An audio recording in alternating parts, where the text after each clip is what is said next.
అందరికీ నమస్కారం. నేను భాను మేకల. Welcome to our channel.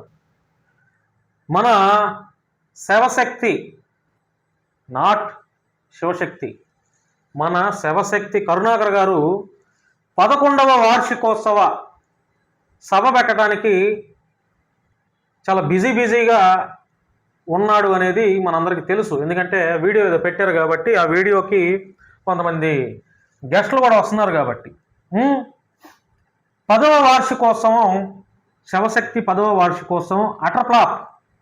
అందుకనే 11వ వార్షికోత్సవాన్ని ఇండోర్ స్టేడియంలో పెట్టాలని చెప్పి మన కరుణాకర్ అన్నయ్య ఆ పనుల్లో బిజీగా ఉన్నాడు. ఎందుకంటే 10వ వార్షికోత్సవం మన మైలవరం నియోజకవర్గం, ఇబ్రహీంపట్నం మండలం, ఆ కొటికలపూడి ఆ చుట్టుపక్కల ఆ ఏరియాలో పెట్టాడు కాబట్టి, ఓపెన్ గ్రౌండ్లో పెట్టాడు కాబట్టి, ఆ ఓపెన్ గ్రౌండ్లో పెట్టినటువంటి ఆ శివశక్తి 10వ వార్షికోత్సవం అటర్ ఫ్లాప్. 1500 మంది కంటే ఎక్కువ రాలా. 1500 మంది లేకపోతే 2000 లోపే అనుకోండి. దీని గురించి నేను వీడియో ఆ శివశక్తి 10వ వార్షికోత్సవం పెట్టినప్పుడే నేను వీడియో చేశా. అప్పుడు అన్నయ్య గిలగిలగిలగల కొట్టుకులాడాడు. అప్పుడు ఆ ఫెయిల్ అయిందని చెప్పి అటర్ ఫ్లాప్ అని చెప్పిన తర్వాత మనోడు వీడియో చేసి ఆ మేకతో ఒగ్గాడు అది ఇది అని చెప్పి వీడియో చేశాడు. సరే, రైట్. ఇప్పుడు 11వ వార్షికోత్సవం పెట్టాలని చెప్పి అన్నయ్య కథలో పడుతూ ఉన్నాడు. మరి ఆ కథలు పడుతున్నటువంటి భాగంలో ఈ 11వ వార్షికోత్సవం కూడా అటర్ ఫ్లాప్ అవుతుందని నేను అనుకుంటున్నా. ఎందుకంటే 10వ ఎట్లాగో ఓపెన్ గ్రౌండ్లో పెట్టి అటర్ ఫ్లాప్ అయిపోయింది, జనాలు ఎవరు రాలేదు, ఈ సభ తేలిపోయింది అని మా కరుణాకర్ అన్నయ్య గ్రహించి 11వ వార్షికోత్సవం 10వ వార్షికోత్సవం లాగా అటర్ ఫ్లాప్ అవడానికి వీల్లేదు, ఎలా అయినా సరే ఇండోర్ స్టేడియం పెట్టి ఆ వచ్చినటువంటి 500 మందిని 5000 మంది క్రౌడ్ లాగా చూపించాలి అనేటువంటి ఆలోచన కలిగి ఉన్నాడేమో. లేదంటే 10వ వార్షికోత్సవం చాలా గట్టిగా దెబ్బేసింది, అందుకనే ఇండోర్లోనే పెట్టుకోవటం బెటరు, వచ్చిన వాళ్ళు ఆ చైర్లోనే కూర్చుంటారు, సభ అంతా నిండుగా కనపడుతుంది, అప్పుడు 11వ వార్షికోత్సవం చాలా సక్సెస్ఫుల్గా అయినట్టు ఉంటుంది, ప్రజలకు మనం కలరింగ్ ఇవ్వచ్చు, బిల్డప్ ఇవ్వచ్చు అని శివశక్తి కరుణాకర్ అన్నయ్య ఆలోచన చేసినట్టుగా మనకు అందరికి అర్థమవుతుంది. రైట్. 10వ వార్షికోత్సవానికి సుమారుగా 1.5 కోటి దాకా కలెక్ట్ చేశాడు అని చెప్పి నేనంటున్నటువంటి మాట కాదండోయ్. ఆ వేదిక మీద అప్పట్లో ఆ వేదిక మీద కూర్చున్నటువంటి వ్యక్తులే, ఆ కింద వచ్చినటువంటి వ్యక్తులే నాకు పర్సనల్గా ఫోన్ చేసి నాతో కొంచెం బాగుంటారు కాబట్టి ఆ వేదిక కింద ఉన్నటువంటి కొంతమంది మన హైందవ సోదరులు వీళ్ళు చెప్పినటువంటి విషయం. సరే, ఈ 11వ వార్షికోత్సవం మరి అటర్ ఫ్లాప్ అవుతుంది అని నేను కూడా అనుకుంటున్నా మరలా. ఎందుకంటే హిందుత్వంలో చాలా సంఘాలు ఉన్నాయి, చాలా సంస్థలు ఉన్నాయి. శివశక్తి కరుణాకర్ అంటే పక్కనోడికి పడదు, వాళ్ళకి వీళ్ళంటే పడదు. నేనేమనుకున్నానంటే మన కరుణాకర్ అన్న ఈ 10 ఏళ్లుగా దేశం కోసం, ధర్మం కోసం వీర పోరాటం చేస్తున్నాడు, యుద్ధాలు చేస్తున్నాడు. మరి 10వ వార్షికోత్సవానికే జనాలు తండోపతండాలుగా వస్తారు, కిక్కిరిసిపోతుంది అని నేను అనుకున్నా. కానీ ఆ సభ చూస్తే తుస్. ఈ 11వ వార్షికోత్సవానికైనా ఎంతమంది వస్తారు? వారు తీసుకునేటువంటి క్రౌడ్ ఎక్కువగా కనపడాలని చాలా ఇరుకుగా ఉన్నటువంటి ఇండోర్ స్టేడియం ఏదైనా తీసుకోవచ్చు. సరే, ఓకే. కరుణాకర్ అన్నయ్య గురించి మాట్లాడితే ఈ 2 రాష్ట్రాల ప్రజలకి సూటిగా సుత్తు లేకుండా నేను చెప్పేస్తా. వ్యక్తిగతంగా ఆయన ఆఫీస్కి పోయినప్పుడు నేను ఎలా గౌరవించానో, వారు ఎలా గౌరవించారో ఇవన్నీ మనం చూసాము. పేరుకి మత సామరస్యం అని చెప్పి వారు అన్నా కూడా వారి శరీరం అంతా నిలువెల్లా విషంతో కూడినటువంటి కుళ్ళు, కుట్రలు, అహింస, అది హింస, లేకపోతే కక్ష, పగ, ద్వేషం, కోపం, అసూయ ఇవన్నీ వారి మనసు నిండా, వారి శరీరం నిండా దాదాపుగా 10 సంవత్సరాల నుంచి పెట్టుకొని ఉన్నారు. కాబట్టి పైకి మత సామరస్యం అన్నా కూడా లోపల ఈ విషం ఇట్లాంటి ఆలోచనలు ఉన్నాయి కాబట్టి మోసం చేద్దామని అనుకున్నారు ప్రజల్ని. అందుకేనేమో భగవంతుడు, దేవుడు ఆ సభ జరిగించనివ్వాల. నేను చాలా సీరియస్గా ఆ సభ పెట్టాలి, ఆ సభ జరిగించాలి అని నేను అనుకున్నా. పాస్టర్స్ కొంత టైం అడిగిన మాట వాస్తవం, అందరికీ తెలుసు. ఆ సభ రాబోయే రోజుల్లో జరిగిద్దా జరగదా అని పక్కన పెట్టేస్తే వీరు విషం చెమ్మటం అయితే మాత్రం కళ్ళకు కట్టినట్టుగా రోజుకు గంటకు ఒక వీడియో క్రైస్తవుల పైన, దళిత క్యాస్టుల పైన, లేదంటే పాస్టర్ల పైన వాగేస్తూనే ఉన్నారు. కరుణాకర్ అన్నయ్య యొక్క ప్రభావం చాలా పెద్ద ఎత్తున ఉంటుందేమో నేను అనుకున్నా, కానీ ఏమి లేదు. వేస్ట్, శుద్ధ వేస్ట్. కరుణాకర్ అన్నయ్య శివశక్తి వేస్ట్. కరుణాకర్ అన్నయ్య గర్వాపసి అని చెప్పి వీడియోలు చేస్తూ ఉన్నాడు. అవన్నీ బూటకాలు నాటకాలు అని చెప్పి చాలామంది అంటున్నారు. అర్థమైపోతుంది ఆ వీడియోలు చూస్తుంటే. ఎంతమందిని గర్వాపసి చేశారు కరుణాకర్ అన్నయ్య గారు అంటే నిల్లే. ఉన్న గర్వాపసి వాళ్ళు ఎవరో వచ్చిన వాళ్ళు కూడా హిందుత్వంలోకి వచ్చి మాట్లాడితే డబ్బులు వస్తాయని చెప్పి మాట్లాడుతున్న వాళ్ళే ఎక్కువైపోయారు. పైపెచ్చి మేమంతా దేశం కోసం ధర్మం కోసం అని చెప్పి ధర్మోద్ధారకులు ఎక్కువైపోయారు. దేశం గురించి పక్కన పెట్టు, దేశం గురించి ఎవడ ఆలోచన చేయట్లా, దేశంలో జరిగే పరిస్థితుల గురించి ఎవడో ఆలోచన చేయట్లా, దేశంలో జరిగేటువంటి నిరుద్యోగ సమస్య గురించి ఎవడ ఆలోచన చేయట్లా, దేశంలో జరిగేటువంటి అత్యాచారాల గురించి ఎవడ ఆలోచన చేయట్లా, దేశంలో హిందువులు ఎలా ఉన్నారో ఆలోచన చేయట్లా. కానీ దేశం కోసం ధర్మం కోసం అంటారు, దేశంలో జరిగే పరిస్థితులు మాత్రం పక్కన పెట్టేస్తారు.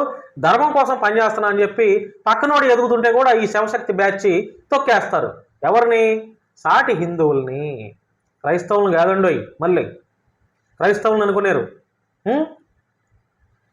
నేనేమంటానంటే ఈ రెండు రాష్ట్రాల ప్రజలకి శివశక్తి కరుణాకర్ వల్ల వెంట్రుక కూడా ఓడదు అని చెప్తున్నా. చాలా బల్లబుద్ధి మరి స్ట్రాంగ్గా చెప్తున్నా. ఎవరు కూడా భయపడాల్సిన పనే లేదు. ఏ పాస్టరో లేకపోతే ఏ క్రిస్టియన్ సోదరుడు కూడా ఎవరో కూడా వెంట్రుకంతా ఇది కూడా మీరు భయపడాల్సిన పని లేదు. ఈ శివశక్తి కరుణాకర్ అన్న ఏమి పీకలేడు, ఏమీ చేయలేడు అని నేను బల్లబుద్ధి మరి చెప్తున్నా. మరి అంతగా మీరు భయపడుతున్నారు, లేకపోతే మా చర్చిల జోలికి వస్తారు, లేకపోతే మా జోలికి వస్తారు అని కనుక మీరు భావించినట్లయితే నాకు చెప్పండి. ఈ శివశక్తి కరుణాకరు వెంట్రుకు కూడా పీకలాడని చెప్పి మీ ముందు వచ్చి నేను నిలబడతా. నేను ఇంత బరస్ట్ అవడానికి కారణం ఏంటో తెలుసా? వీరు రెచ్చగొట్టే వీడియోలు, వీరు పెట్టేటువంటి మత చిచ్చు, మత ఉన్మాదం, మత ఉగ్రవాదం, జీసస్ క్రైస్ట్ని ఇష్టం వచ్చినట్టు మాట్లాడతాం, పాస్టర్స్ని ఇష్టం వచ్చినట్టు మాట్లాడతాం, బైబిల్ గ్రంథాన్ని ఇష్టం వచ్చినట్టు మాట్లాడతాం. మీరు దుంపల దాకా కడుపుకు అన్నం తింటున్నారా, ఏమన్నా గడ్డి తింటున్నారా? మీరు కడుపు అన్నం తింటున్నారా, ఏమన్నా గడ్డి తింటున్నారా? ఏం మాటలు మాట్లాడుతున్నారు? ఏంటి రెచ్చగొట్టే మాటలు ఏంటి? దేశంలో హిందూ, ముస్లిం, క్రిస్టియన్లు అందరూ ఐక్యంగా ఉండాలనేటువంటి ఆలోచన మీకు లేదా? ఏం కట్టుకుపోతారు పోయే ముందు మీరంతా? నలుగురు మంచితనాన్ని సంపాదించుకోలేక ఏమొస్తుంది? ఇలా మతం కోసం కొట్టుకు సచ్చేలా రెచ్చగొట్టేలా వీడియోలు చేయటం వల్ల ఏం కట్టుకుపోతావు, ఏం సాధిస్తావు? కరుణాకర్ నువ్వు చెప్పు. నువ్వు మతం కోసం అని చెప్పి మత గొడవలు పెడతా అంటే ఇక్కడ చూస్తా ఎవడో చేతులు కట్టుకుని ఎవడో లేడు. ఇక్కడ ఈ భారతదేశంలో అందరూ కలిసి ఉండాలని మాలాంటి వాళ్ళు పుట్టుకొస్తానే ఉంటారు, మాట్లాడుతూనే ఉంటారు. నువ్వేం చేస్తావు? నీ మత పిచ్చ ఏం చేస్తుంది?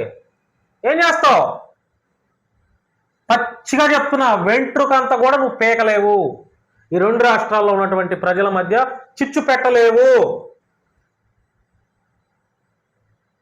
ఈ మాటలకే నేను మాట్లాడినటువంటి ఇప్పుడు ఈ మాటలకే నీకు కాలిపోతుందన్న ఈ వీడియో చూస్తే. డెఫినెట్లీ పర్సనల్గా అహం పెరిగిపోతుంది నీలో. నేను ఇంకా నీకు కోపం రావాలని ఇంకా మాట్లాడవచ్చు.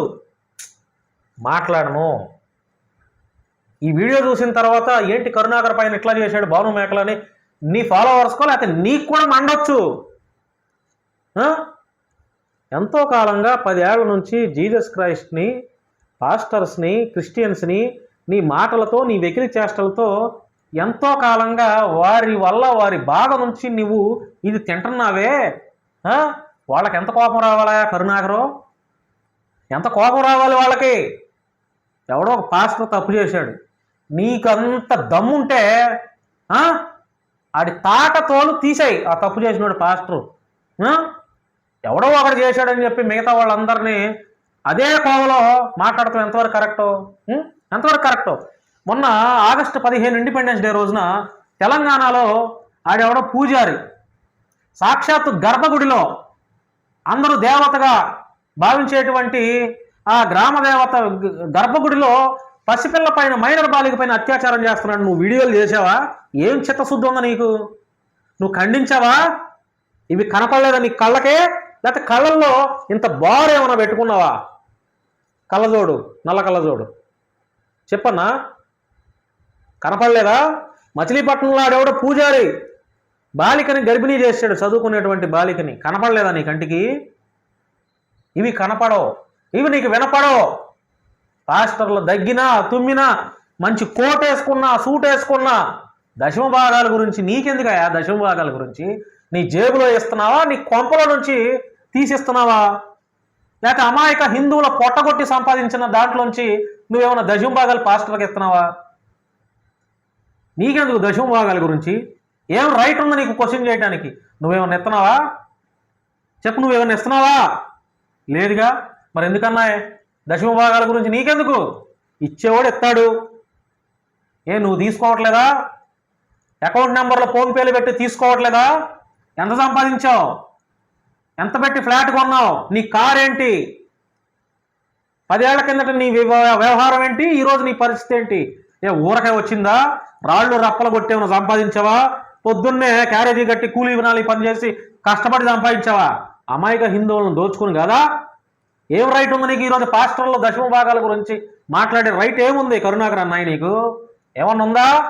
లేదు అని అంట, లేదు అని అంట.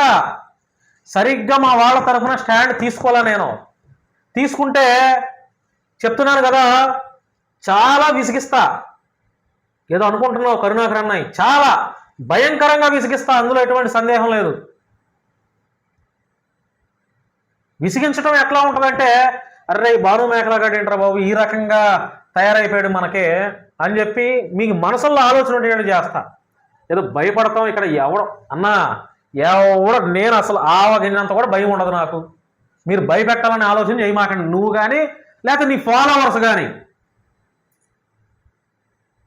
ఉద్యమాల్లో నుంచి మాట్లాడిన వాళ్ళం, ఉద్యమాలు చేసి వచ్చిన వాళ్ళం మేమంతా.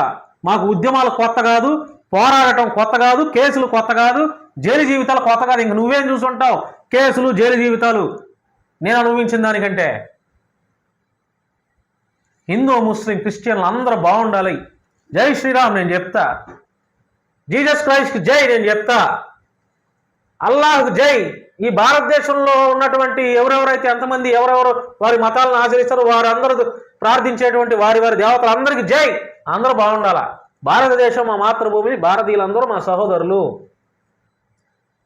దేశం అంటే మట్టి కాదు, దేశం అంటే మనుషులే. ఆ మనుషులే హిందూ ముస్లిం క్రిస్టియన్ బౌద్ధుడు సిక్కు జైన్, ఆ కులం ఈ కులం ఇదంతా కలగలిపితేనే భారతదేశం. ఇదే మన మాతృభూమి. మేము చిన్నప్పుడు ప్లెడ్జ్ చేసాం భారతదేశం మా మాతృభూమి అని. ఈరోజు కొత్తగా నీలాంటి గన్నయ్యగాడు వచ్చి భారతదేశం మీది కాదురా, విదేశాల మతాలరా, మీరందరూ వెళ్ళిపోండి అంటే వెళ్ళటానికి ఎవరో వెళ్ళేది? చిన్నప్పుడు మేము ప్లెడ్జ్ చేసాం స్కూల్లో భారతదేశం మా మాతృభూమి అని. నేను కొత్తగా నువ్వు ఈరోజు వచ్చి వీడియోలు చేసి భారతదేశం మీది కాదురా, మీరంతా పరాయోళ్ళరా ఎడారోళ్ళరా అని మీ ఇష్టం వచ్చినట్టు మాట్లాడితే ఊరుకుంటాం అనుకుంటున్నారా? చూస్తూ ఉంటాం అనుకుంటున్నారా? ఎవరిది భారతదేశం? అందరిది, అందరిది భారతదేశం. నీ ఒక్కడిదే కాదు, భారతదేశం ప్రతి ఒక్కడిదే. ఈ భారతదేశ గడ్డపై పుట్టినటువంటి ప్రతి ఒక్కడిది భారతదేశం. ఎంతో కాలంగా ఇక్కడే పుట్టాం, ఇక్కడే బ్రతికాం, ఇక్కడే చదువుకున్నాం, ఇక్కడే పెళ్లిళ్ళు చేసుకున్నాం, ఇక్కడే చేస్తాం, ఇక్కడే రోగాలు వచ్చినా రొప్పులు వచ్చినా ఈ భారతదేశ గడ్డపై ఉన్న హాస్పిటల్లోకి పోతాం, ఇక్కడే బట్టలు కొనుక్కుంటాం, ఇక్కడే తింటాం, ఇక్కడే చస్తాం. ఈ భారతదేశం మట్టిలోనే చివరి వరకు చివరి శ్వాస ఇదే మట్టిలో కలిసిపోతాం. నువ్వెవడివి కాదంటానికి? ఏంటి నీకు భారతదేశం పైన నీకున్నటువంటి అర్హత ఏంటి? భారతదేశం మాది కాదు అని చెప్పడానికి నీకున్నటువంటి రైట్ ఏంటి? ఈ భారతదేశం క్రైస్తవులది ముస్లింలది కాదు అని చెప్పడానికి నీకున్నటువంటి రైట్ ఏంటి? నువ్వేమైనా స్వాతంత్రోద్యమంలో పాల్గొన్నావా? నీ కుటుంబ సభ్యులు ఏమన్నా స్వాతంత్ర సంగ్రామంలో పోరాటం చేసి అమరులయ్యారా? భారతదేశంలో హిందుత్వం కోసం, హిందూ ధర్మం కోసం, సనాతన ధర్మం కోసం జైలు జీవితం గడిపావా? ఉప్పు సత్యాగ్రహం లాంటి ఏమన్నా ధర్నాలు చేసావా? రోడ్డెక్కి నిరసనలు చేసావా? పాదయాత్రలు చేసావా? హిందుత్వం కోసం నిరసన చేసావా? సనాతన ధర్మం గొప్పతనం కోసం కాలినడకన కాశీ యాత్రకు వెళ్ళావా?